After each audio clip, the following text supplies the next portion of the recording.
Have you ever encountered a building so unattractive that it made you pause and wonder? What were the architects thinking? Whether it's in your hometown, glimpsed on television, or spotted on social media, the existence of remarkably unattractive structures is an intriguing reality.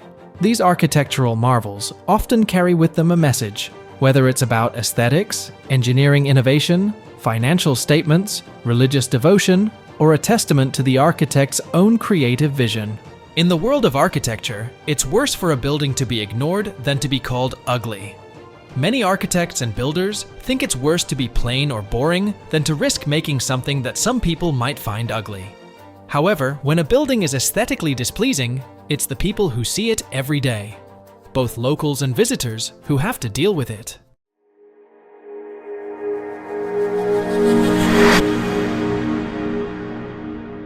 In this video, we discuss the buildings that are so surprisingly ugly, you'll wonder how they were even built. But it's important to remember that what looks beautiful is different for everyone. What some people think is really ugly, others might see as a great work of art. Come with us as we explore these buildings, where it's hard to tell the difference between what's beautiful and what's not. The Ryugyong Hotel in North Korea, often called the Hotel of Doom, is a very large and tall building in Pyongyang. It's famous, but not for good reasons. The hotel was started in 1987, and the plan was to make it really big and fancy. They wanted it to be taller than the Eiffel Tower, with 3,000 rooms and 5 restaurants that go around in circles. But even though it's been more than 30 years, the hotel has never opened. It's just standing there empty, which is why the Guinness World Records once called it the world's tallest unoccupied building. So, the Ryugyong Hotel is well known, but people usually talk about it because it's a big building that was never finished, and nobody stays there. The Elephant Building, located in Bangkok, Thailand, is a distinctive architectural marvel, completed in 1997. Known for its unique design, the building is intended to resemble an elephant, one of Thailand's national symbols. However, whether it successfully captures the essence of an elephant is a subject of debate. This towering structure, while being one of the most iconic features of Bangkok's skyline, has also earned a place among the world's ugliest buildings. The building's design, which attempts to mimic an elephant's shape with a trunk-like tower and 2 large protruding structures representing ears, has drawn mixed reactions. Some view it as a creative and bold architectural statement, while others struggle to see the intended elephantine resemblance. Regardless of the differing opinions on its aesthetics, the Elephant Building remains an unmissable landmark in Bangkok, symbolizing the city's modernity and unique architectural choices. In Prague, the capital of the Czech Republic, a city celebrated for its stunning architecture, stands the Zizkov television tower, an edifice that sharply contrasts with the surrounding historical beauty. Completed in 1992, this tower is far from being regarded as a traditional architectural jewel. One of its most striking, and perhaps unsettling features, is the series of sculptures of babies crawling up the tower.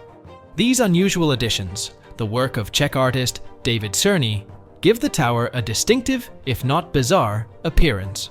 The Zizkov television tower, towering over the city's traditional Baroque and Gothic architecture, has often been criticized for its stark, futuristic design and is frequently listed among the ugliest buildings in the world. Despite this, it has become a unique landmark in Prague, offering panoramic views of the city and serving as a curious example of modern architectural experimentation.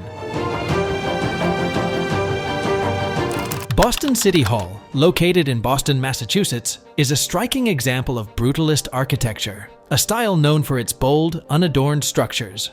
Completed in 1968, this building might have been seen as modern and innovative during its time. But today, it often faces criticism for its stark and somewhat bleak appearance. The building's heavy use of concrete and its imposing block-like structure make it stand out, but not always favorably, against the more traditional and ornate architecture of the city. The design, characterized by geometric shapes and an almost fortress-like exterior, has been described as dreary and out of place by many. Despite these critiques, Boston City Hall remains an important piece of architectural history, embodying the ideals and aesthetics of the brutalist movement and serving as a prominent landmark in the city's landscape. Federation Square, nestled in the heart of Melbourne, Australia, represents a unique blend of cultural and public spaces. This mixed-use development, unveiled in 2002, has sparked considerable debate over its architectural style. The design of Federation Square is a complex array of disjointed shapes and surfaces, often described as chaotic or disconcerting. Adding to this sense of disarray is a network of wires that crisscross above the structures, contributing to an overall appearance that some find visually unappealing. Despite these criticisms, Federation Square has become a key part of Melbourne's urban fabric. It's not just a series of buildings, it's a bustling hub for arts, culture, and events, drawing locals and tourists alike. Its unconventional design, while contentious, has made it one of the most recognized and discussed landmarks in Melbourne, embodying a bold, contemporary approach to urban space. The CCTV Headquarters in Beijing, China, is a notable architectural landmark, serving as the main offices for China Central Television. Completed in 2012, this 44-story building is renowned for its unusual shape, which has earned it the nickname the Squatting Man. Its design, featuring a looped, angular structure that defies traditional skyscraper forms, stands out distinctly in the Beijing skyline. The building's unconventional and bold design, a brainchild of architects Rem Koolhaas and Ole Sheeran, has been both celebrated for its innovation and criticized for its aesthetics. To some, it represents a marvel of modern engineering and architectural creativity. To others, it's a visually jarring structure that ranks among the ugliest buildings. Despite the mixed opinions, the CCTV Headquarters continues to be a subject of fascination and a symbol of China's rapid urban development and architectural ambition. The J. Edgar Hoover Building, situated in Washington, D.C., and serving as the headquarters of the Federal Bureau of Investigation, FBI, has often been singled out as one of the city's least aesthetically pleasing structures. Constructed in the brutalist style and completed in 1975, the building epitomizes the stark, imposing characteristics typical of this architectural movement. Its heavy concrete facade and fortress-like appearance make it stand out in a city known for its neoclassical monuments and elegant federal buildings. The Hoover Building's bulky, blocky form and lack of decorative elements have led many to describe it as unsightly and uninviting, a stark contrast to the grandeur of nearby landmarks. Over the years, this building has been the subject of much criticism and debate, with some even calling for its replacement, illustrating how it has become synonymous with the more unappealing aspects of mid-20th century architectural trends. The Balfron Tower in London, a classic example of brutalist architecture, is often cited as one of the city's ugliest buildings. Erected in the 1960s, its stark, imposing structure, characterized by raw concrete and rigid geometric lines, stands in sharp contrast to the more traditional and ornate architecture that London is famous for. This residential tower, designed by architect Erno Goldfinger, has been a subject of much debate and criticism over the years. Publications like My London have even listed it among the ugliest buildings in the country. Its unadorned, fortress-like appearance, typical of the brutalist style, has been seen by many as unappealing and austere. Despite its controversial aesthetics, the Balfron Tower has undergone significant renovations, transforming its interiors into luxurious living spaces. Yet, this modernization has not altered its external image, which continues to evoke strong opinions and cement its status as a divisive landmark in London's architectural landscape. The Royal Ontario Museum, Rom Crystal, in Toronto, a striking example of deconstructivist architecture, has been frequently cited as one of the city's ugliest buildings.